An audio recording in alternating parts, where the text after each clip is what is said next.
me a god. You call me a god.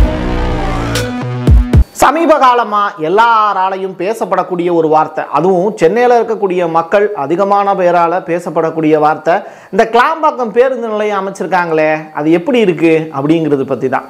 இந்த கிளாம்பாக்கம் பேருந்து நிலையம் அப்படிங்கிறது தேவையா அப்படிங்கிற ஒரு விஷயமும் பேசுகிறாங்க.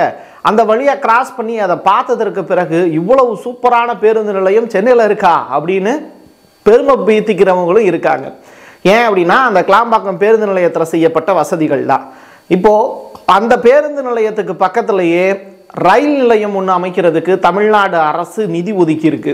என்னப்பா அது, தமிழ்நாடு கவர்மெண்ட் வந்து அவங்களே ஓனாகவே வந்து ரயில் விட போகிறாங்களா, சொந்தமாக ரயிலாக விட போகிறாங்க அப்படின்னு கேட்டால் நம்மளால் ரயிலெலாம் விட முடியாது. ஆனால் தெற்கு ரயில்வே கிட்ட இந்த கோரிக்கை ரொம்ப காலமாக வைக்கப்பட்டுக்கிட்டு இருந்தது. அவங்களோட பிளான் என்ன அப்படின்னா, இந்த கிளாம்பாக்கம் பேருந்து நிலையம் தொடங்கும் போதே இந்த ரயில் நிலையமும் சேர்த்து தொடங்கிடலாம் அப்படின்னு தான் பிளான். அதாவது இந்த ரயில் நிலையத்தில் நின்று போகிற மாதிரியான வசதிகள் செஞ்சு தரப்படணும் அப்படிங்கிறது தான் தெற்கு ரயில்வேக்கு தமிழ்நாடு அரசு விடுத்த கோரிக்கை. ஆனால் இந்த கிளாம்பாக்கம் பேருந்து நிலையத்திலேயே இருக்கக்கூடிய பிரச்சனைகளை சரி செய்கிறதுக்கே சேகர்பாபு அவர்கள் தான் நேரடியாக போய் அந்த வேலைகள்லாம் செஞ்சு முடித்தாங்க.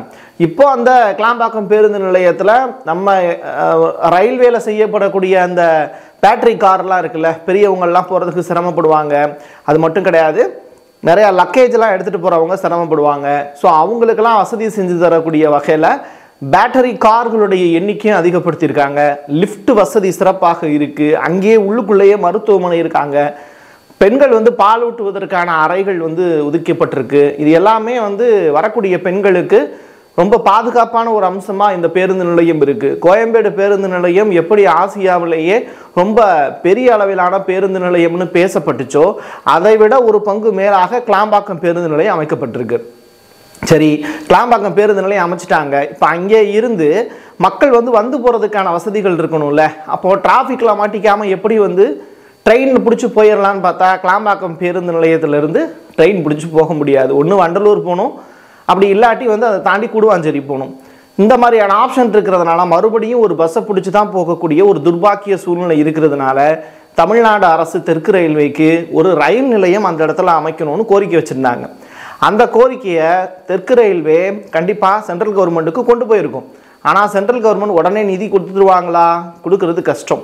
காரணம் என்னென்னா, தமிழ்நாடு வெள்ள பாதிப்பால் கஷ்டப்பட்ட போது கூட குறைந்த அளவிலான நிதி கொடுத்தாங்க. ஆனால் சர்தார் வல்லபாய் பட்டேலுக்கு 1000 கோடி ரூபாய்க்கு மேலே செலவு வச்சாங்க. ஆதிசங்கரருக்கு செலவு வச்சுருக்காங்க. அயோத்தி ராமர் கோயிலுக்கு வந்து செலவு வச்சுருக்காங்க. இப்படி ஏகப்பட்ட வேலைகள் செய்வதற்காக மத்திய அரசு தீவிரம் காட்டி வரக்கூடிய இந்த சூழ்நிலையில் நிதி பற்றாக்குறை காரணமாகவும் தமிழ்நாட்டில் இருக்கக்கூடிய நிகழ்வுகளை வந்து தேசிய பேரிடரான அறிவிக்கிறதுக்கு கூட தயங்கினாங்க.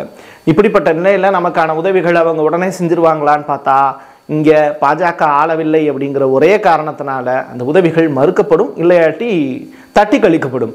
இதனால் தமிழ்நாடு கவர்மெண்ட் தெற்கு ரயில்வேக்கு என்ன சொல்லியிருக்காங்கன்னா, 20 கோடி ரூபாய் நாங்களே கொடுக்குறோம். எப்படி இது ரயில் நிலையம் அமைக்கிறதுக்கு 40 கோடி ரூபாய் ஆகுங்கிறீங்க, முதற்கட்டமாக 20 கோடி ரூபாய் எங்களுடைய பணத்துலேருந்து நாங்கள் கொடுக்குறோம். வட்டி வேணாம், எதுவும் வேணாம், நாங்கள் உங்களுக்கு கொடுக்குறோம்.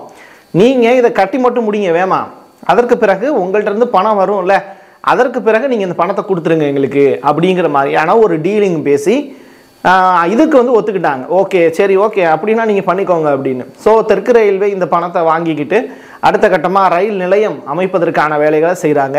ஸோ கிளாம்பாக்கம் பேருந்து நிலையத்தில் இறங்கின உடனே தென் மாவட்டங்கள்லேருந்து வரக்கூடிய மக்கள் இறங்கிட்டு மறுபடியும் வந்து ஒரு பிரிட்ஜ் மாதிரி, ஓவர் பிரிட்ஜ் மாதிரி ஒன்று போட போகிறாங்க. அதற்கு பிறகு வந்து அப்படியே ரயில் நிலையத்தில் இறங்க போகிறாங்க. எப்படி வந்து நம்ம எக்மோர் பேருந்து நிலையத்துக்கு பக்கத்தில் நம்ம இறங்கிட்டு மறுபடியும் ஒரு பிரிட்ஜ் மூலியமாக டைரெக்டாக ரயில் நிலையத்துக்கு உள்ளேயே போகிறதுக்கான வாய்ப்புகள் இருக்கோ, தாம்பரம் பேருந்து நிலையத்தில் இறங்கின உடனே அப்படியே ஒரு பிரிட்ஜு ஏறி இல்லை சுரங்கப்பாதை வழியாக கீழே போய் மேலே போன உடனேயே வந்து நமக்கு ரயில் நிலையம் வந்து அட்டாச் ஆகுதோ, அதே மாதிரியான ஒரு வசதி இந்த கிளாம்பாக்கம் பேருந்து நிலையத்தில் இருந்து ரயில் நிலையத்துக்கு போகிறதுக்கான வேலைகளை அடுத்து தொடங்க போகிறாங்க. இது குறைந்தபட்சம் 1 இல்லை 2 ஆண்டுகளுக்குள்ளே இந்த வேலை முடியும் அப்படின்னு எதிர்பார்க்கப்படுது. அப்போ கோயம்பேடு பேருந்து நிலையத்தை என்ன செய்ய போகிறாங்க அப்படிங்கிற பெரும் கேள்வி இருக்குது.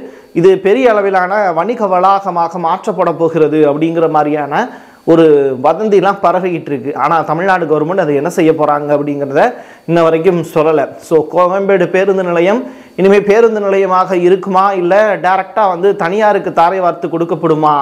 தனியார் பஸ்ஸுகள்லாம் வந்து நிற்கக்கூடிய வாய்ப்புகளும் அங்கே தனியாக இருக்குது. அதே நேரத்தில் கோயம்பேடு பேருந்து நிலையமும் தனியாக வந்து அரசு பஸ்ஸுகள்லாம் வந்து நிற்கக்கூடிய இடங்களும் இருக்குது.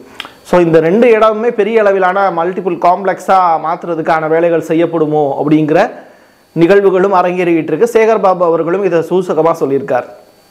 ஒரு புறம் தென் மாவட்டங்கள்லேருந்து வரக்கூடிய மக்கள், இன்னொரு புறம் வந்து எப்படி வந்து ஆந்திரா போகக்கூடியவங்களுக்கெல்லாம் மாதபுரம் டெப்போல ரெடி பண்ணாங்களோ அதே மாதிரி இந்த பக்கமும் வந்து திருவொற்றியூரில் இருந்து வரக்கூடியவங்க டைரெக்டாக கோயம்பேடு வந்து ஏறினாங்கன்னா அவங்களுக்கான கிலோமீட்டருங்கிறது 15லேருந்து 20 கிலோமீட்டர் வரும். இப்போது அவங்க கிளாம்பாக்கம் போகிறதுனா சுற்றி போக வேண்டிய சூழல் இருக்குது. ஸோ இவ்வளவு 50 கிலோமீட்டர் ட்ராவல் பண்ணி அவங்க மறுபடியும் தன்னுடைய சொந்த ஊருக்கு போகக்கூடிய துர்பாகியமான சூழலுக்கு இந்த மாதிரியான நெகட்டிவ்லாம் இருக்கிறதுனால டைரெக்டாக வந்து கிளாம்பாக்கம் போகிறதுக்கான பஸ் வசதியை அப்படிங்கிறத பைபாஸோடு சேர்த்து இணைத்தார்கள் என்றால் டைரெக்டாக எந்த இடத்துலையும் நிற்காமல் கிளாம்பாக்கம் பேருந்து நிலையத்துக்கு போக முடியும். ஸோ மாதவரம் டிப்போலேருந்து கிளாம்பாக்கத்துக்கான பஸ்ஸுகளுடைய எண்ணிக்கை அதிகரிக்கணும் அப்படிங்கிற கோரிக்கை இருக்குது. அதே நேரத்தில் தாம்பரத்துக்கு உள்ள குடி போகாமல் டைரெக்டாக பெருங்குளத்தூருக்கே போகக்கூடிய வாய்ப்புகளை உருவாக்கணும் அப்படிங்கிற கோரிக்கையும் இருக்குது. ஏன்னா தாம்பரத்துக்கு உள்ள குடி போய் மறுபடியும் வந்து பெருங்குளத்தூரை தாண்டி கிளாம்பாக்கம் போகிறதுக்கு டைம் ஆகிடுது. ஸோ சிட்டிக்குள்ளே இருக்கக்கூடிய பேருந்துகளை அங்கேருந்து டைரெக்டாக கிளாம்பாக்கத்துக்கு கொண்டு போகிறது ரைட்டு. அவுட்ரு சைடில் பாவடி, எண்ணூர், மாதவரம் ஏரியா, அதற்கு பிறகு வந்து பார்த்திங்கன்னா இந்த புறம் வந்து வடசென்னை ஏரியாவிலேருந்து டைரெக்டாக வந்து கிளாம்பாக்கம் போகிறதுக்கான வாய்ப்புகள், இது எல்லாத்தையும் பைபாஸோடு வந்து கனெக்ட் பண்ணாங்க அப்படின்னா டைரெக்டாக கிளாம்பாக்கம் போகிறதுக்கான வாய்ப்புகள் ஏற்படும்னு சொல்லப்படுது. ஸோ அரசு செய்யக்கூடிய முயற்சிகள் வந்து நல்ல முயற்சி தான். ஆனால் வருங்காலத்தில் வந்து திருமழிசை, வண்டலூர் தாண்டி வந்து இருக்கக்கூடிய பகுதிகள் எல்லாமே இப்போது சென்னை ஆயிடுச்சு. நம்மலாம் என்ன சொல்கிறோம், சென்னை அப்படிங்கிறது வெவ்வேறு ஊர்களில் தாண்டி கூடுவாஞ்சேரியில் இருந்தால் கூட நம்ம சென்னையில் இருக்கோம்னு தான் சொல்கிறோம். பட் அதெல்லாம் காஞ்சிபுரம் மாவட்டம். இப்படி வந்து சென்னைங்கிறது ஒரு அடையாளமாக மாறி போய் இருக்கக்கூடிய சூழ்நிலை அதனுடைய எல்லை விரிவாக்கம் அப்படிங்கிறதும் அதிகமாகிடுச்சு. ஸோ கிளாம்பாக்கம் பேருந்து நிலையம் அப்படிங்கிறது பெரிய வரப்பிரசாதம் தான். அதற்கு தமிழ்நாடு கவர்மெண்ட் ரயில் நிலையம் ஒன்று அமைச்சாங்க அப்படின்னா கூடிய விரைவில் இந்த பிரச்சனைகளுக்கெல்லாம் சொல்யூஷன் ஆகது இருக்குங்கிறதுல மாற்று கருத்து இல்லை. அமைச்சர் சேகர்பாபு எடுக்கக்கூடிய முன்னேற்பாடுகளுக்கு நம்முடைய பிரசாத் சிக்னேச்சரும் வாழ்த்துக்களை தெரிவிச்சுக்குது. தமிழக அரசுக்கும் இந்த தெற்கு ரயில்வேக்கு அவங்க ஒதுக்கி இருக்கக்கூடிய 20 கோடி ரூபாய் நிதி அப்படிங்கிறது வரவேற்க தகுந்த ஒரு விஷயமா பார்க்கப்படுது. என் கையெழுத்து என் மக்களுக்கானது. மீண்டும் ஒரு பதிவில் சந்திக்கலாம். நன்றி, வணக்கம்.